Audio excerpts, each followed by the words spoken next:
Operation Epic Fury. We eliminated more than 50 Iranian warships. We dismantled their coastal radar networks. We brought down their air defense infrastructure from 2 oceans at the same time. 2 carrier strike groups are holding 2 critical choke points encircling the Islamic Republic, Hormuz and Bab el-Mandeb. A third is crossing the Atlantic right now, the most suffocating naval blockade since World War II, and it continues to tighten. And yet there is one thing the United States Navy has not done. We have not escorted a single oil tanker through the Strait of Hormuz. Sit with that for a moment. The most formidable naval force in the recorded history of human civilization. 11 carrier strike groups, 300 warships, Aegis combat systems, Tomahawk cruise missiles, 5th-generation stealth fighters, and we will not send a convoy through a waterway 21 nautical miles across. More than 100 supertankers are sitting at anchor outside the strait right now. Engines shut down, crews waiting. The price of Brent crude has climbed from $70 a barrel to well above $100. War risk insurance premiums are running at $4 million per transit. The global economy is bleeding out, and the Navy that just dismantled the Iranian military is sitting in open water doing nothing but watching. Why?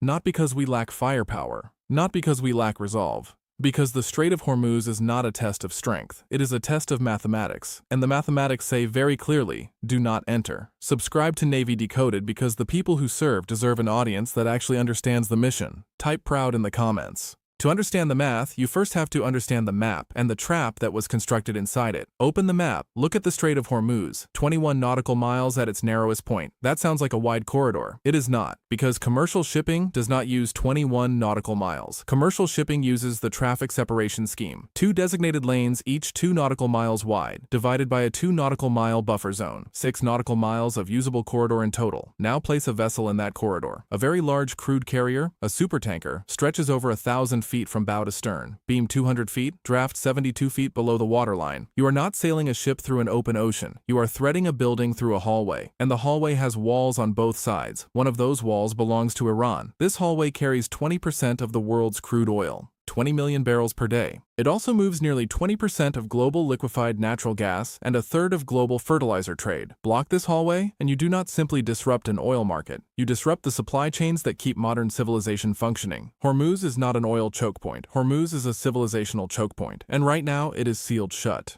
Over 100 tankers sit at anchor outside the strait. The Islamic Revolutionary Guard Corps announced the closure and made clear they will engage any vessel that attempts to transit. Brent crude has surged past $100 a barrel. War risk insurance premiums have spiked to $4 million per voyage, a figure so extreme that most shipping companies have simply stopped trying. The strait is not blocked by a physical chain stretched across the water. It is blocked by mathematics. The math of risk exceeds the math of profit. Commerce stops itself. So the obvious question follows immediately. We just destroyed the Iranian Navy. We have Aegis destroyers, carrier air wings, Tomahawk missiles. Why not simply escort the tankers through? Because the people asking that question have not studied the map carefully enough, and they have not studied the enemy carefully enough. Here is what most analysts consistently underestimate. Iran did not construct this defense blindly. For 40 years, they studied every American naval operation in these waters. Operation Earnest Will in 1987, Operation Praying Mantis in 1988. Decades of Fifth Fleet presence in Bahrain, Operation Prosperity Guardian just last year. They watched, they absorbed the lessons, and they reverse-engineered a layered defensive architecture specifically designed to exploit the one variable we cannot change: the geometry of this strait. The corridor is narrow, the water is confined, and Iran converted every geographic disadvantage of that terrain into a weapon. The trap has 3 distinct layers. Each one exploits a different dimension, and together they create a problem that no amount of concentrated firepower can simply blast through.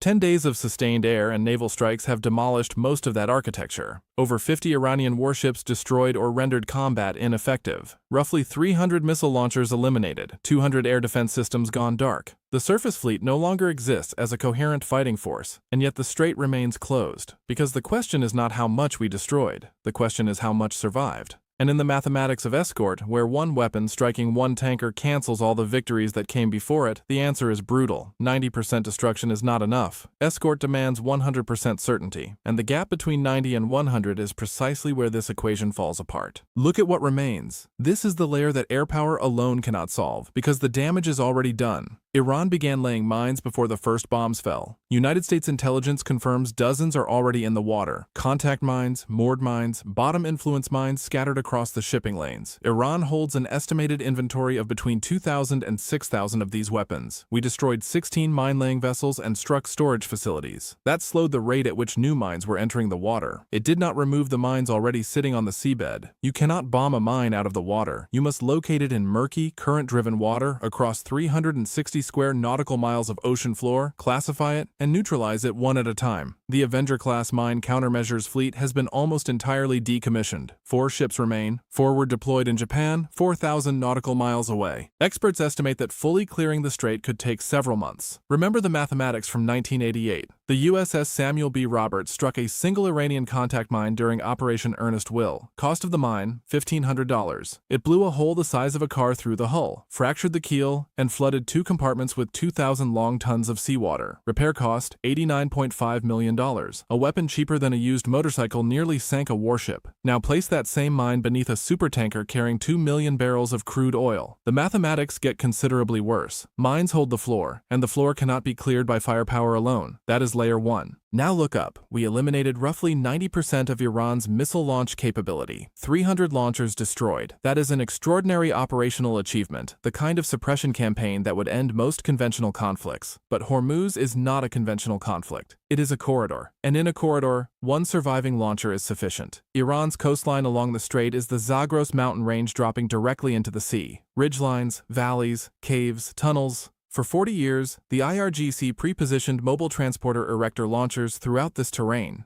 A TL can shelter inside a tunnel, drive to a pre-surveyed firing position, launch its payload, and relocate within minutes. We destroyed the ones we could locate. The question is whether we found every single one. Consider what one surviving launcher can do. A Noor cruise missile flies at 5 to 7 feet above the waterline in its terminal phase, accelerating past the speed of sound. A Khalij Fars anti-ship ballistic missile descends from above the atmosphere at more than Mach 3. From the Iranian coastline to the shipping lane, flight time compresses to seconds. A supertanker carries no defensive systems, no chaff, no aegis, 1,100 feet of completely undefended steel. One missile, one hit. 2 million barrels of crude oil burning in the narrowest shipping corridor on the planet. We eliminated 90%, but Escort runs on certainty, not on percentages. The 10% we did not destroy includes the launchers we could not find, hidden in mountain terrain, relocated at night. One surviving launcher, one missile. That is all this equation requires. No guaranteed safe passage, no cleared corridor. That is layer 2. Missiles control what remains of the ceiling, but the trap has one further dimension. The Iranian surface fleet is functionally destroyed. Both Muj-class frigates gone, the Alborz and the Sabalan gone, the Levant forward base ship inoperable, the drone carrier Shahid Bagheri struck and believed sunk, over 50 vessels eliminated. The conventional navy no longer exists as an organized military force. But the IRGC Navy was never a conventional navy. Its core capability was always the fast attack craft, small boats under 50 feet capable of 50 knots, armed with short-range missiles and torpedoes, launched from fishing harbors and island coves that number in the hundreds along the strait. These craft are difficult to detect from the air and nearly impossible to eliminate comprehensively from standoff range. Analysts estimate the IRGC retains the vast majority of its small boat fleet, 80 to 90% of vessels that were never designed to be found by carrier-based aircraft. They are too small, too dispersed, too numerous. Operating behind the fast boats, over 20 Ghadir-class midget submarines, small enough to conceal themselves in shallow coastal waters, quiet enough to evade passive sonar, armed with torpedoes, and capable of laying additional mines. We destroyed one.